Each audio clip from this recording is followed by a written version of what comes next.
Hello everyone, and you're welcome to GB48 tutorial, and I'm Odurole Mojibola.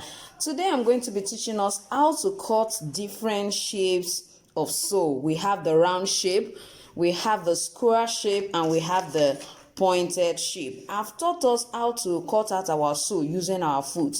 So we are going to be making use of this round template to create other sews. Sit back, I will be right back. Now, the first thing we are going to do is we are going to make use of this sew to cut out. You can decide to use your foot as your sew.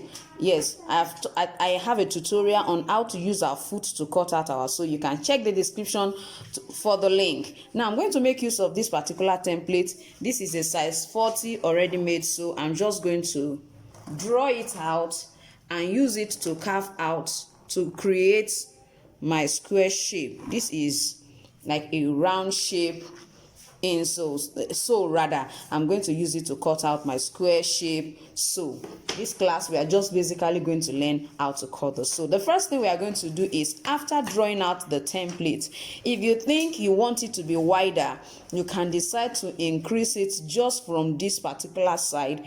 Just extend it around if you want it to be a little bit wide on this side. For me, I think this side is okay and this side is okay as well, but you can decide to increase it if you prefer it that way. Now the first thing we are going to do is we are going to draw a line perpendicular to the highest part here. I'm going to draw a line that is perpendicular just to get the highest part. I'm going to draw. As you can see, it's touching that place. I'm also going to do the same thing here. I'm going to do the same thing here, although I don't really need this side, but I'm going to also draw it. Now I've taught us about joint lines. If you don't know what joint lines are this part of our foot that is bulging out. Those are the joint lines. We have them here, we have them here as well. If you want to understand this fully, I would suggest you check my video on the most important things you need to know when it comes to shoe pattern making. I explained that explicitly in that particular tutorial. So we are just going to make use of the joint lines to form our square shape sole, and this is what I mean. Now just place a platform, place it this way. You can see the way I place it. You will find out that this side that is touching this side, which is perpendicular, is this particular side as I've drawn it. This is it here. So it means that on this our template that we just drawn, we are going to mark out those sides that are the joint lines. That's what we are going to do. And since I have marked them on this particular one, what I need to do is to just transfer it into my template. Now what I did is I decided to cut out where my joint lines are from my template. So I'm just going to place it directly on this sew that I cut out. I'm going to place it on it just to mark out where my joint lines are. So I'm going to make use of this side and I'm going to make use of this side as my joint lines. Now the next thing I'm doing is I'm going to be extending this particular part, the highest part here. I'm going to be extending it outward by 4 centimeters. It depends on what you want. It depends on what you want. For that to be easy, you can decide to join together this particular side that is touching the line and this particular side that is touching the line. So you just try to match them together so you know where to bring out your extension. Now we are going to extend it by 4 centimeters. After extending this, then we go to this other side and extend by 3 centimeters. If you want yours to be wider than that, you can decide to make it wider. But I think I'm okay with 3 centimeters and then 4 centimeters on this side. So I'm just going to try to bring it down.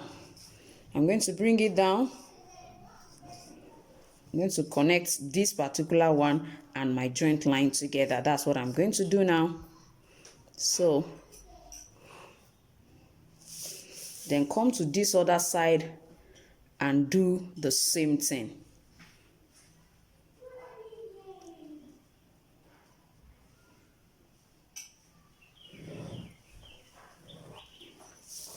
Now, this is what we have. You can see that our square shape is already forming at this upper part. Now, what I'm going to do is I'm going to try to cut it out. Although I will love this side to not to be straight, but at least let it bulge out a little bit, so I can decide to use my template to try to do that, just for it to bulge out a little bit.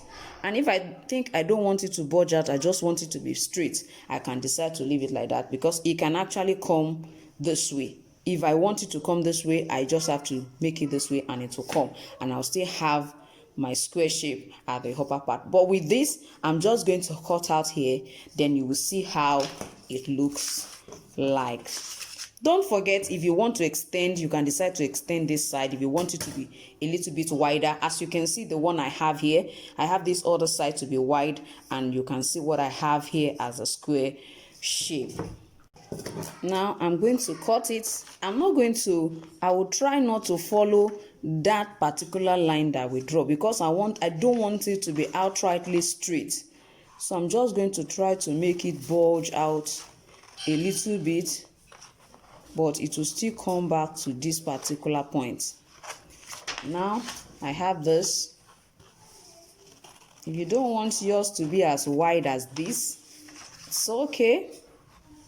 And I'm going to also do something like that on this side.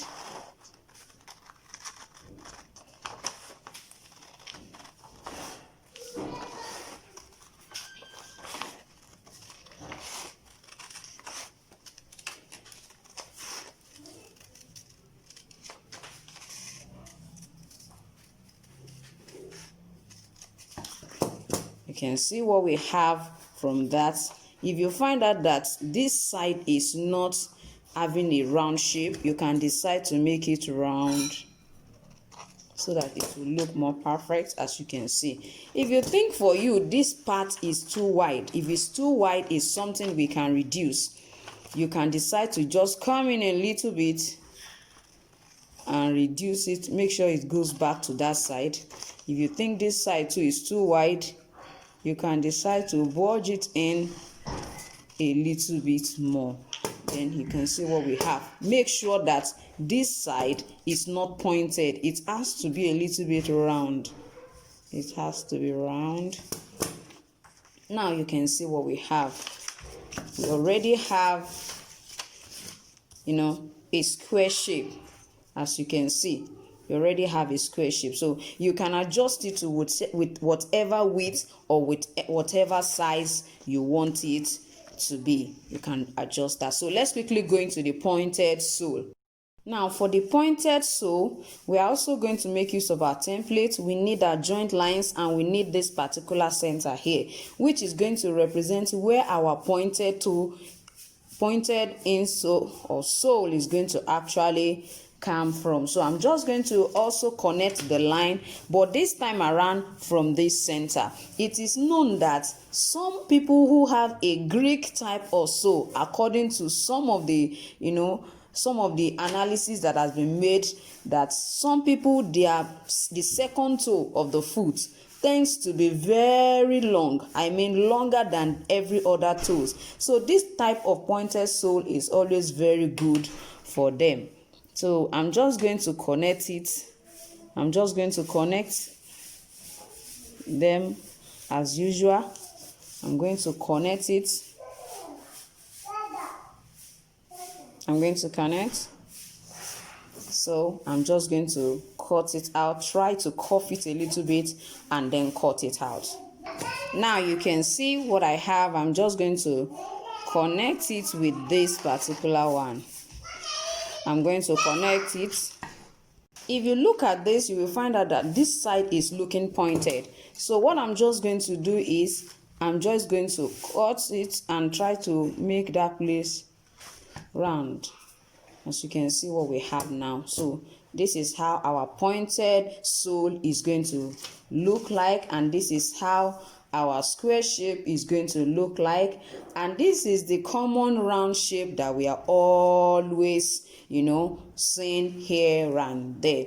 And looking at this, you will find out that you can make you can cut varieties of sew from what we have now. You can cut varieties of sew. As I told us earlier, this is mainly for people who has the second toe longer than every other toes on their foot. And for this particular round sole, I find out that you can use it for all types, in short, you can use it for all type of foods. But this one is always very good for those set of people. And the square shape too is good for if somebody has a very long second toe, it might be difficult for them to be able to wear a square shape sole. So I would advise that when you have customers who actually have that kind of sole, according to the research, we learned that some people come from Greek. They find their root from Greek just because of the fact that toe is actually longer than the other toe. And some other people, we find out that from the biggest toe to the smallest toe, the height reduce regularly, and those ones are the people who wears this kind of round and this kind of square shape. So but that notwithstanding, I want to believe that with this you can cut different kind of sole for your slide or for your slippers. But I will suggest that anytime you want to use a pointed sole, I will suggest you increase the length by about 2 centimeters, so that by the time they walk, as long as you are making a slide or a sandal, it is important for you to increase the length. You increase it upward by 1 centimeter and you increase it downward by 1 centimeter. That will be about 2 centimeters, so that their leg on this other side will not be touching the floor. So it means it will be in between the style, and I'm sure this is going to really be very lovely. Even the square, as you can see, this one, I just love this shape that I am seeing in front of this. It's not the regular round shape. And with this I believe you have enjoyed today's tutorial. If you are new in my channel, please don't forget to subscribe and press the notification button. Thank you so much for watching. See you next time. Bye.